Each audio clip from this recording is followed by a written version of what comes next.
The Empire's Fury. What ornithology purists didn't want the world to know. Welcome back to Canary Santos Costa. Today, get ready to discover a forbidden story. A story that the elite of ornithology, the so-called purists, tried to suppress for years. They didn't want the truth to come out. The truth is that the most beloved canary in the world, the Gloster Fancy, was, in its origin, seen as a genetic aberration. A project that was considered a sacrilege, an ugly and meaningless mix.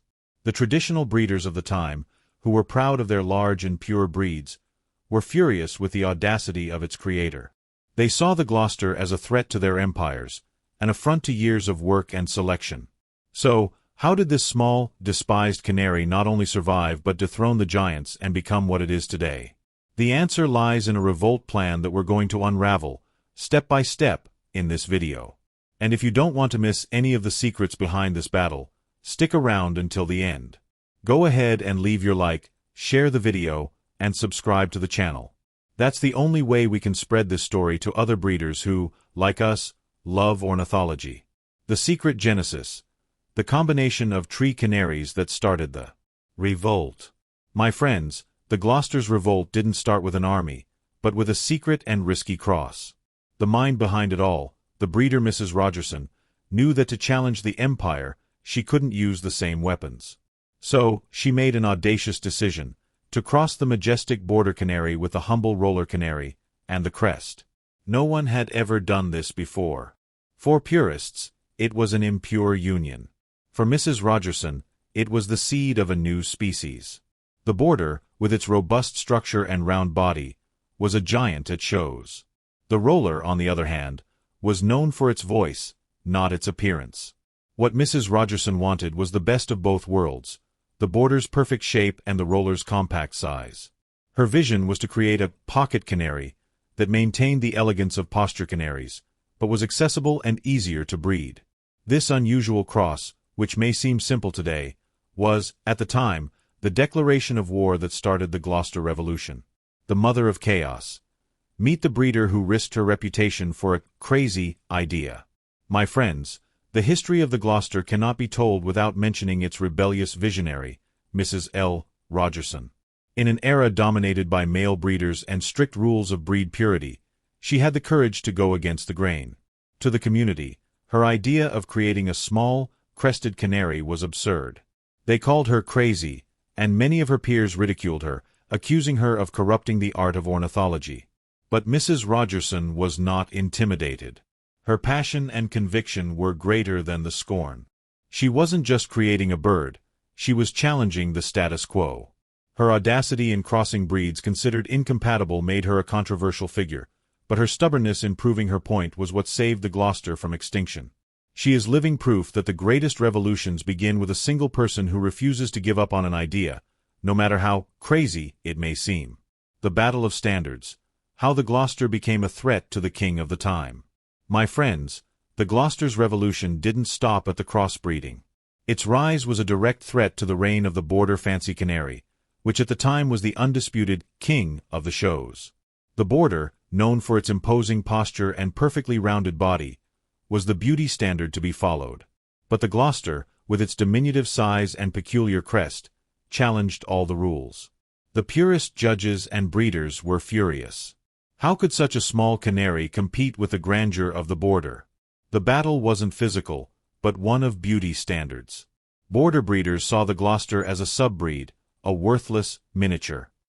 But the Gloster had a secret weapon: its popularity. Its charming appearance and ease of breeding won the hearts of amateur breeders. And that's how the Gloster went from being a threat to a candidate for the throne. This rivalry not only defined the future of both breeds but also proved that, in ornithology, beauty can be found in unexpected shapes and sizes. The amateur rebellion. The Gloster's secret weapon to win over the public. My friends, the purists tried everything to block the Gloster's rise, but they didn't count on its most powerful weapon, the amateur breeders.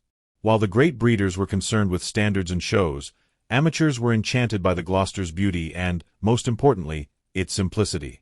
The Gloster was an ideal canary for those who didn't have much space or experience.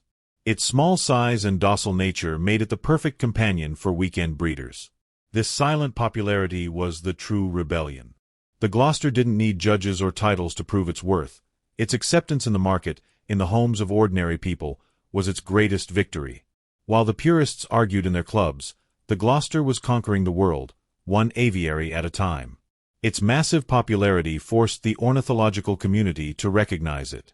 It is proof that the passion of thousands of amateurs can tear down the resistance of any elite. The betrayal of the judges, the moment the breed was judged and almost condemned. My friends, the pressure from amateur breeders became so great that the ornithology elite was forced to give in. The Gloster finally had its chance to be judged at the most prestigious exhibition, the British National Exhibition. The breed was presented in the Any Other Variety category, a class reserved for breeds that didn't yet have a defined standard. But, at the most crucial moment, the Gloster faced a true betrayal. The responsible judge, a renowned breeder, didn't want the breed to prosper and tried to disqualify it. Claiming the crest was an aberration, he almost condemned the breed's future right there. But it was in this moment of maximum tension that destiny intervened. One of the greatest judges and breeders of the time, A.W. Smith, who saw the potential in Mrs. Rogerson's Canary, intervened and defended the breed. He was responsible for naming the Canary Gloster, and for creating the first official breed club. Smith's intervention not only saved the Gloster from disqualification, but also gave it the legitimacy it needed for its revolution. From exile to glory, the Gloster's journey to the podiums of world championships. My friends, after being saved from disqualification, the Gloster finally began its journey to glory. From a marginalized breed relegated to minor categories, it began to be shown at more prestigious events. Amateur breeders, en masse, embraced the breed, and its popularity spread like wildfire. The Gloster, once seen as a backyard canary, began to compete for podiums and gain international attention. Its final consecration came with the recognition by the COM, World Ornithological Confederation, which gave it the status of an official posture breed. This journey, from anonymity at neighborhood fairs to worldwide recognition, isn't just the story of a bird. It's proof that passion and vision can transform the despised into something glorious. The Gloster proved that it's not size that defines a breed's beauty or importance, but its history and the dedication of its breeders. The final duel. Why the Corona and the consort were the key to victory. My friends, the Gloster Revolution faced one last and decisive obstacle, the definition of its standard. The early breeders split into two fronts, creating a true, final duel. On one side, those who defended the crested Gloster, the Corona, as the only form of beauty. On the other, those who saw value in the crestless version, the consort. This battle of ideals was crucial, as the decision would define the future of the breed. The truth is that the most experienced breeders knew the secret. The consort was, in reality, the revolution's secret weapon. The crest is a dominant gene, and crossing two crested canaries can result in deformities or even the death of the chicks. The consort is the solid genetic foundation that allows the Corona's crest to be perfect, round, and dense. Its smooth head, which some saw as incomplete, is, in fact, the foundation for the crown. The recognition of the consort's crucial role was the Gloster's final victory, proving that the true strength of a breed lies in its genetic diversity, not in a single characteristic. The legacy of the small. The lesson the Gloster taught the entire breeding community. My friends, the story of the Gloster's revolt leaves us with a powerful legacy. It's not just a canary, but living proof that the passion and perseverance of a single breeder can change an entire niche. The Gloster broke paradigms. It showed that beauty isn't limited to size, and that a small, simple-looking bird can become a giant in popularity. The lesson it taught us is clear. Innovation doesn't always come from large institutions or renowned breeders. Often, the revolution starts in an amateur's aviary, with an idea considered crazy.